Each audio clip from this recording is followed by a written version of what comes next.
Cocaine Cowboys, The Deadly Rise of Ireland's Drug Lords, the live show is on sale now.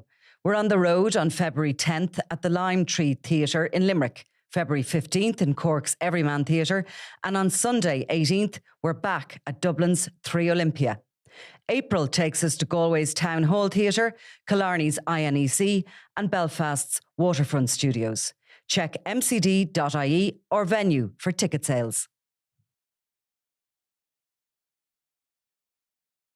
Do you know if you had only one question to ask before you died? Yeah. Or maybe that's a bit dramatic. Okay. Before you went home for the weekend. Okay. I would have to ask this as part of this story that we're going to talk about. What the hell is a 3D printer? Well, if you'd given me a couple of minutes to research it before asking the question, I would have been in a better position to do so. But basically, a 3D printer, if you can imagine that you print out on a normal printer where you print out a sheet, piece of paper. So it prints out something solid, basically. So made from what? Well, made from whatever material you use. So if you pour imagine in instead of the ink. Well, something like that, yeah. So you can print out, a lot of it would be for parts, for say you want a part for a car and you could in theory print it out. Mad. It is mad. And of it's course. Like something off like, a futuristic movie. It is. I mean, would it be plastic, heavy plastic or something that would? Look, it can be, it can be metal or it could be plastic. So it's basically you're printing out a 3D, it's a 3D printer basically. Yeah. You know? So a big solid object comes out instead of your piece of paper, basically. Yes. And I mean, of course, it's meant to revolutionize the world, and it probably will. I mean, will we all have one? Well, I mean, I'd like one. I mean, I know somebody who has one. Well, I mean, there's different types, of course. I can imagine. I don't I have less knowledge than I should because I didn't get pre-advanced. But a lot of them would be plasticky materials would be used, and you fill it up like you'd fill up like the ink, really. And then but I mean, it'd be hugely expensive, obviously. Tell you now. Yeah. Okay. 3D printer. K9, 113 euro. Free delivery. Yeah. Okay. Well, look, exactly. It depends. Exactly. So you're not gonna print a gun on that one, and that's why we're talking about them. No. Well, I mean, the reality is, of course, that people have printed out guns. Yeah. In across the world in these using 3D printers, or they print components and manage to put it together. So that's the big danger of. You buy each 3D image separately for the gun, and then you print them off, and then you put it together. Something like that, yeah. Obviously, like, you're not printing it out in one go. You print out bits. Yeah, you print out the components and stick it together. And obviously, it's mostly plastics. I presume somebody can do it with certain types of metal, but it's generally hard plastics, polymers or whatever they're called, and you can have a plastic gun, basically. I mean, that is definitely the case. So, I mean, journalists in America certainly have managed to do it. I think, I can't remember what organisation it was, but they managed to print out a 3D gun that was fireable, and so it is obviously poses a big risk. But the reason we're talking about this... Yeah, the reason we're talking about this is because there has been an investigation, an EU-wide investigation targeting the illegal manufacture of firearms. Yeah. And it involves some searches that have been carried out here in Ireland. But part of it was that people were using heavy industrial machinery to manufacture these weapons, and in other bits they were suspected of using these 3D printers to produce some of the components to assemble them. Now, this has been a crackdown by Europol, and the Irish Gardaí were involved. There was a number of searches, including one in Wexford. I think the big takeaway from it is that you're not probably looking at big, structured, organised crime gangs. You're looking at individuals who are buying things on the internet and believing that it's kind of okay to Well, I don't know if that's the case, because I think what Europol are saying is that it originated in Spain, and that somebody is doing this on a sort of industrial scale. Absolutely in Spain, but I mean here. Oh, I think here, that yes. the investigations here have sort of found that people maybe are sort of, they just ignore the laws in this country because they can buy something on the internet. Yes. So, I mean, I think a lot of what's happening here is that you can get decommissioned guns for sale. They're disabled in a certain way. Every couple of months in Ireland, somebody will be brought to court for buying a gun over the internet, usually from the US, and it'll be, you're allowed to buy a replica gun, or you're allowed to buy guns that have been formally put out of action, basically, and somebody will come to court for buying a gun that's not properly put out of action or whatever. So it's common, people buy these guns, and I think what Europol are saying is that people are buying guns. I think it was Canada was one of the sources of these weapons. This has been done on a kind of a scale by where people are buying these guns and repurposing them, basically putting them back into action. I don't know exactly how they decommission them, but they take parts out, they weld bits in together, they do various things, and then they can be sold, safely as basically as ornaments. But Europol did this crackdown across Europe, and I think they seized a total of 70 illegal firearms, including assault rifles, 3D printed semi-automatic submachine guns, and pistols, drill presses, and ammunition. So they also put up pictures of basically, the type of machinery that's being used, and they also put out pictures of 37,000 rounds of ammunition, and what they described as explosive precursors, gunpowder, and a grenade launcher, sort of handmade grenade launcher. So people are obviously, this organisation based in Spain, they're also buying these explosive precursors which can be used to make pipe bombs or other bombs, but and they're buying it off various places. They're buying these off the internet, putting them all together, repurposing them, and selling them then to criminal gangs that are operating in Spain, I think, primarily.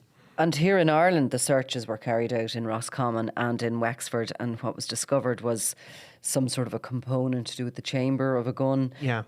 They should only be available to buy from licensed firearm sellers, gunsmiths, and you shouldn't be in possession of them, basically, unless they had been bought under license and you have a license for a firearm. There was a few imitation and low caliber handguns also discovered.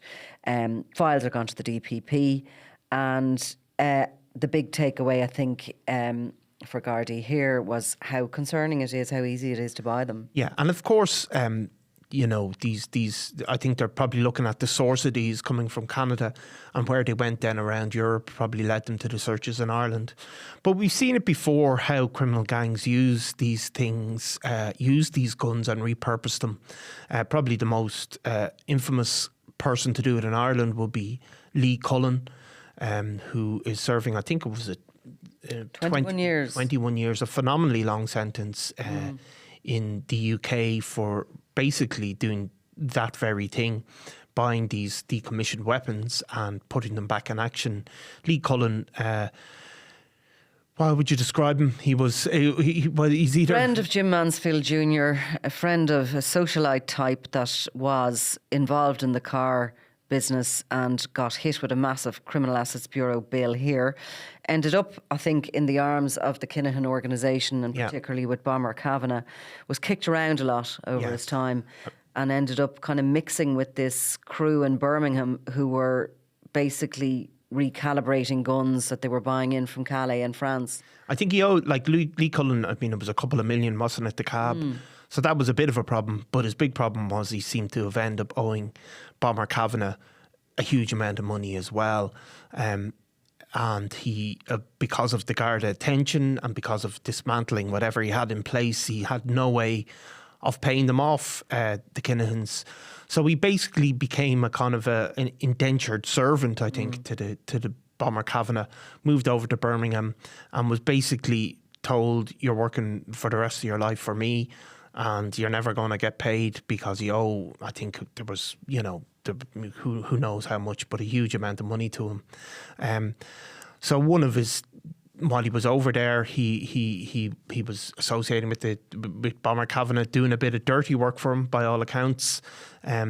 And in the middle of all that, he was the subject of this major raid where the car was stopped. I remember there was very dramatic CCTV footage of it where they were boxed in by he was driving a car with a number of other men, boxed in by the armed police over in the UK and arrested. And I mean, if you think, we get long sentences here. I mean, 21 years is a phenomenal amount of time for him to go to prison. He was in the car, of course, with Paul Firth and Sean Edwards. And when the car was stopped and the cops swooped on it, they found 2 of these converted weapons in the boot, as well as 25 rounds of live ammunition.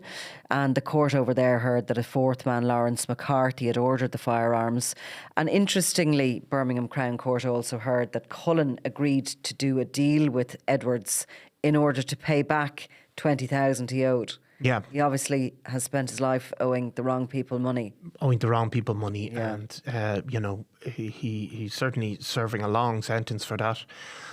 But that's an example of how these weapons that can be bought. I mean, I think, I'm not sure in that case were they bought from France or something like Calais. that. Calais, yeah. So I think the guys themselves in court claimed that the guns were only bought for a kind of a gangster and mall party. Yeah.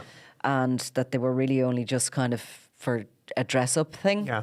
But of course, they were found to be able to fire live ammunition and cause a lot of damage. They were all found guilty of conspiracy to supply prohibited firearms and conspiracy to sell ammunition. And of course, it's happened in the north as well. In terms of the paramilitary organisations, have also done something similar and had an expertise at getting these weapons going. I mean, it'll never fail to amaze you, will it? Sometimes you see in drug and gun seizures around the country where you see these pistols, and I mean they're from the 1940s, and so. These still going. They're still going and still of value to criminal gangs. They don't have to be modern, up to date. They're still of value. Even the fact that they can fire at all, or even can be pointed at somebody, shows they're still of value for a long, long time. Lee Cullen, of course, famously gave a Range Rover car to Katie French when she was dating Jim Mansfield Jr. And she had driven that car the night that she collected a deal on the side of a road in Des Moines and went up to a friend's home where she took cocaine and later died very tragically at 24 years of age. Yeah, and it brought a huge amount of tension on Lee Cullen, who was certainly seemed to be mixing between two worlds. Possibly, he was being photographed every now and again, wasn't he, at social events? And but he obviously had his other life going on as well in the background. But I think the Katie French, when she tragically passed, I mean, it was such a huge story, and the fact that she was using a vehicle linked to him, it just made him. I mean, it just exploded. It did. It brought all those worlds together, as cocaine often does. But I think probably the lesson from our little chat today is don't be buying things on the internet that, like people who are into gadgets think it's okay to buy this stuff and put it together. It's not. You're going to get jailed. Oh, look, I mean, every 21 years. Every year it happens. You have some guy who's a military enthusiast. Yeah. We've had a few of them actually done interviews with us over the years. Military, World War II enthusiasts or whatever, buys a gun and finds the Gardaí knocking on his door. Yeah. And you see, that's the thing, you're buying from these organisations, these organised groups who are doing this in a very organised fashion. You've no idea that they're being and of course targeted by Europol. No. And that Europol is going to pass on all the information to all the various territories where it's been. And of course you can just buy a regular gun in America, so why would they move to the States? Yeah, but what I mean is they don't know, even the sellers, that this could get you in trouble. But every year, we had somebody recently, gone around his daily business and 10 armed ERU officers come to his door after he bought some sort of pistol. I can't remember, but it was some sort of, at least in his version of events, it was a World War II memorial Right, thing, it was for his mantelpiece. Yeah, something like that. Okay, well look, we'll leave it at that. Thanks a million. I'm Nicola Tallant and you're watching Crime World, a podcast about criminals, drugs and the underworld in Ireland and across the globe. Make sure you subscribe to our channel and turn on notifications so you can be the first to watch all our latest episodes. You can also listen wherever you get your podcasts.